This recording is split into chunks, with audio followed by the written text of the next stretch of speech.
कार्यक्रम में श्रोताओं आप सभी का बहुत बहुत स्वागत है। आज इस कार्यक्रम में हमारे मेहमान हैं वरिष्ठ कैंसर रोग विशेषज्ञ डॉक्टर सौरभ तिवारी। आपसे बातचीत का विषय है मुंह का कैंसर, कारण, लक्षण और उपचार। डॉक्टर तिवारी, आपका बहुत बहुत स्वागत है आज के इस कार्यक्रम में। बहुत बहुत धन्यवाद।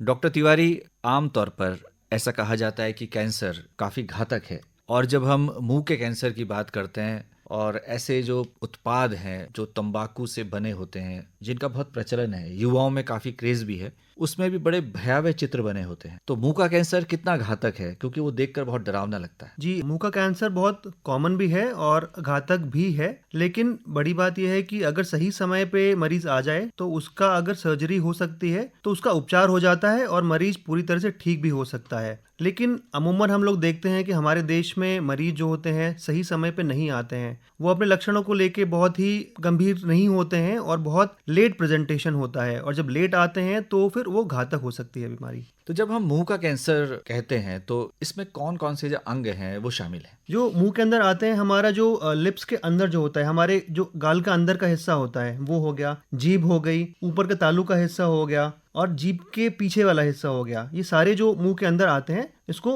मुंह के कैंसर की श्रेणी में रखा जाता है। उसके अलावा थ्रोट कैंसर, लैरिंग्स कैंसर वो अलग होते हैं, उनके कारण काफी सिमिलर होते हैं बट उसको अलग तरीके से ट्रीट किया जाता है। जैसे कि आपने कहा काफ़ी कॉमन है मुंह का कैंसर, कितनी प्रेवलेंस है यदि हम भारत की बात करें? भारत में ये युवाओं में ज़्यादा कॉमन है, क्योंकि हमारे यहाँ गुटखा, तंबाकू इस तरह के उत्पाद जो हैं उनका सेवन आमतौर पे किया जाता है। तो कुछ कुछ स्टेट्स में जहाँ पे इसका उत्पादन, उसका जो प्रयोग है ज़्यादा है, उन स्टेट्स में इसके कैंसर का इंसिडेंस भी बहुत ज़्यादा है। और देखा जाए तो ये हम अगर यूपी का है, यूपी हो गया, मध्य प्रदेश हो गया, गुजरात हो गया, इन सब स्टेट्स में बहुत कॉमन है। और इसमें भी अगर जो निम्न आय वर्ग के लोग हैं उनमें इनका सेवन जो है वो और ज़्यादा होता है, जिसकी वजह से उसमें ये कैंसर का इंसिडेंस और ज्यादा है। इसके अलावा जो दारू का सेवन करते हैं, मदिरा का सेवन करते हैं, उनमें इसका इंसिडेंस और ज्यादा बढ़ जाता है। डॉक्टर सौरभ तिवारी, यदि हम कारणों की बात करें तो क्या प्रमुख कारण है? मुंह के कैंसर का प्रमुख कारण जो होता है वो गुटखा, तंबाकू, पान, चूने वाला जो पान होता है वो, और उसके अलावा साथ में अगर ओरल हाइजीन अच्छा नहीं है, प्रॉपर्ली कुल्ला करना, ब्रश करना नहीं है, और मदिरा का भी सेवन साथ में हो रहा है, तो इसका इंसिडेंस और ज्यादा बढ़ जाता है। अब हम लक्षणों की बात करते हैं डॉक्टर सौरभ तिवारी। वो कौन से प्रमुख लक्षण है जिनसे अंदेशा हो सकता है और किसी भी व्यक्ति को चिंतित होना चाहिए? देखिए, मुंह के जो कैंसर होते हैं उसका प्रमुख लक्षण जो होता है वो एक छाला होता है जो कि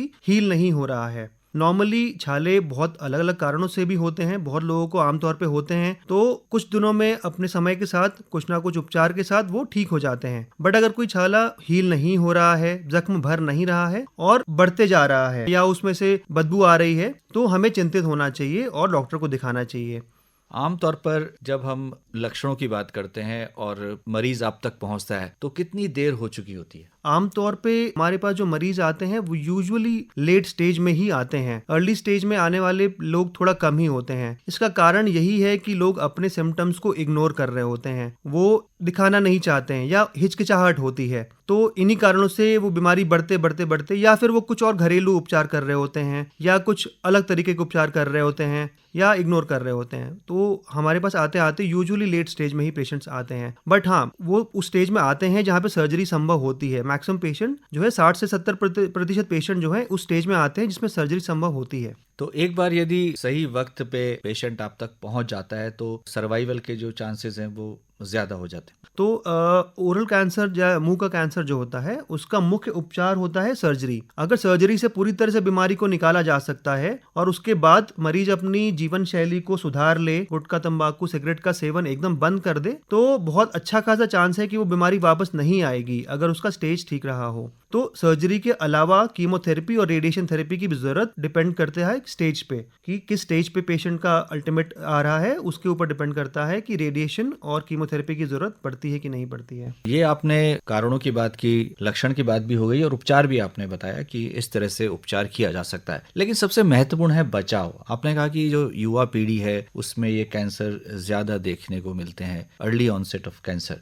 ये बताइए कि ऐसा क्यों है? देखिए, हमारी सरकार तो पूरे तरीके से लोगों को समझा रही है कि इसका सेवन नहीं करना है। जो सिगरेट का पैकेट होगा, गुटखे का पैकेट है, उस पर चेतावनी दी होती है कि हमको ये नहीं लेना चाहिए, इससे कैंसर हो सकता सकता है। हम कोई टीवी सीरियल देख रहे होते हैं, उसमें भी स्मोकिंग जब कोई कर रहा होता है तो उसमें लिखा हुआ आता है कि धूम्रपान हानिकारक है। अगर हम कोई सिनेमा मूवी देखने जाते हैं, उसमें भी डिस्क्लेमर आता है कि गुटखा, तंबाकू, सिगरेट का सेवन जो है हानिकारक है। अगर इसके बावजूद भी लोगों इसका सेवन कर रहे हैं तो ये उनकी खुद की तरफ से ये गलती है। उनको इस चीज को समझना चाहिए कि इसके सेवन से कैंसर होने के चांसेस बहुत ज्यादा होते हैं और इसको बिल्कुल नहीं करना चाहिए। लोगों के मन में ये है कि हाँ, जो लोग नहीं कर रहे हैं उनको भी होता है। तो मैं ये बताना चाहूंगा कि देखिए, अगर 100 लोगों को मुंह का कैंसर हो रहा है तो उसमें से 95% वो होंगे जिन्होंने इन सब चीजों का सेवन किया होगा। केवल 5% 6% लोग ही होते हैं जिनमें कैंसर होता है, जो किसी और कारण से होता है। तो ये बहुत जरूरी है समझना कि हमको इन सब चीजों का सेवन नहीं करना चाहिए।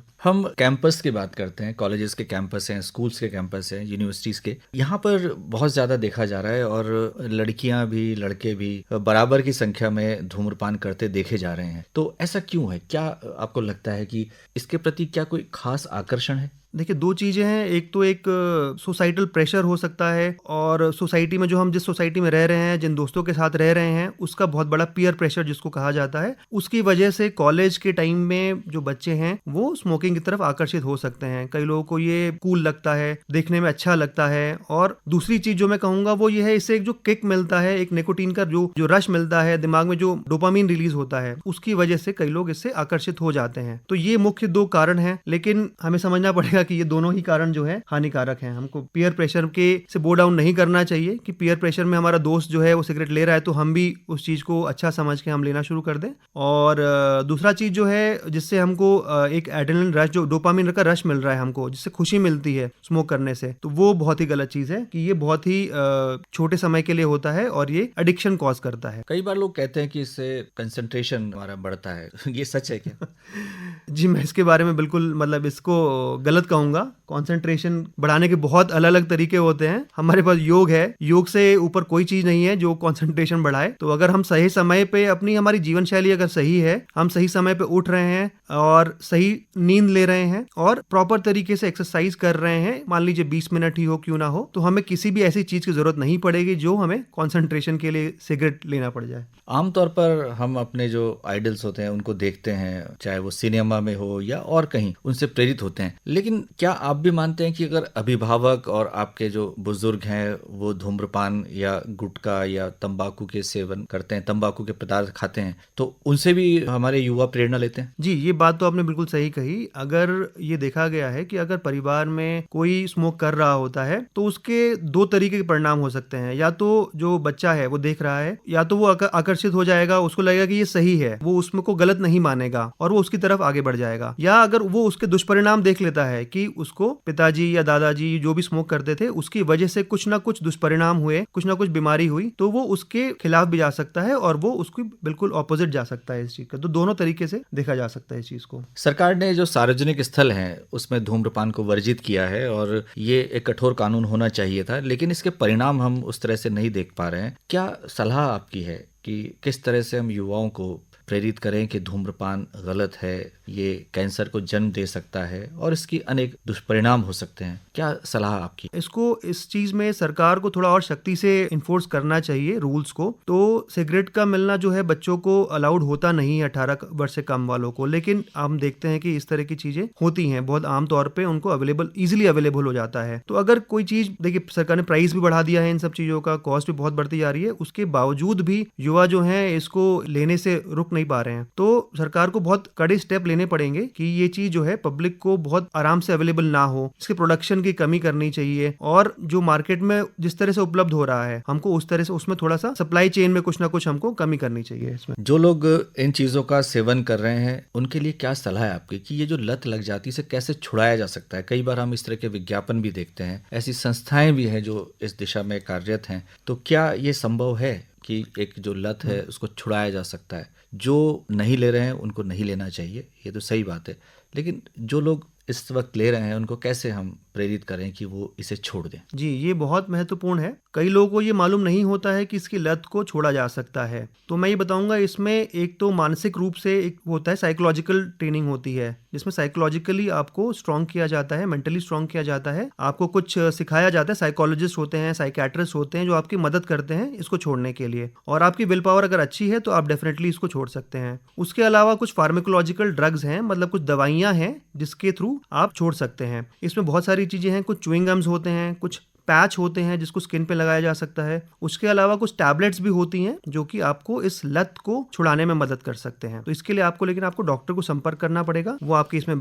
बिल्कुल मदद करेंगे। और बहुत सारे लोग हैं, आप यकीन नहीं करेंगे, जिन्होंने इस चीज की लत छोड़ी है। जी, तो इसके लिए मजबूत इच्छा शक्ति का होना जी बिल्कुल, आवश्यक इच्छा है। शक्ति सबसे ऊपर है। जी, तो अंत में क्या कहना चाहेंगे हमारे श्रोताओं से? मैं यही कहूंगा कि स्मोकिंग हो गया, गुटखा, तंबाकू इत्यादि का सेवन जो है, इसके बारे में हर जगह आपको विज्ञापन मिलता है, इसके बारे में बहुत एजुकेशनल प्रोग्राम्स होते हैं, हर जगह स्मोकिंग सिगरेट के डिब्बे पे भी लिखा होता है, फिर भी हम पता नहीं क्यों इतना कॉमनली देख रहे हैं इन सब चीजों का सेवन। तो इन सब का सेवन हमें बहुत कम करना चाहिए, खत्म कर देना चाहिए, क्योंकि कैंसर का इंसिडेंस बहुत तेजी से बढ़ रहा है और ये बहुत खतरनाक बीमारी है, ये आपको समझना पड़ेगा, और इसके जो दुष्परिणाम है वो बहुत ज्यादा है। तो डॉक्टर सौरभ तिवारी, आज आप इस कार्यक्रम में आए और आपने मुंह का कैंसर, कारण, लक्षण और उपचार विषय पर हमारे श्रोताओं के साथ बहुत ही महत्वपूर्ण जानकारी साझा की। निश्चित तौर पर इस जानकारी का लाभ हमारे श्रोता अवश्य उठाएंगे। आपका बहुत बहुत आभार, धन्यवाद। बहुत बहुत धन्यवाद।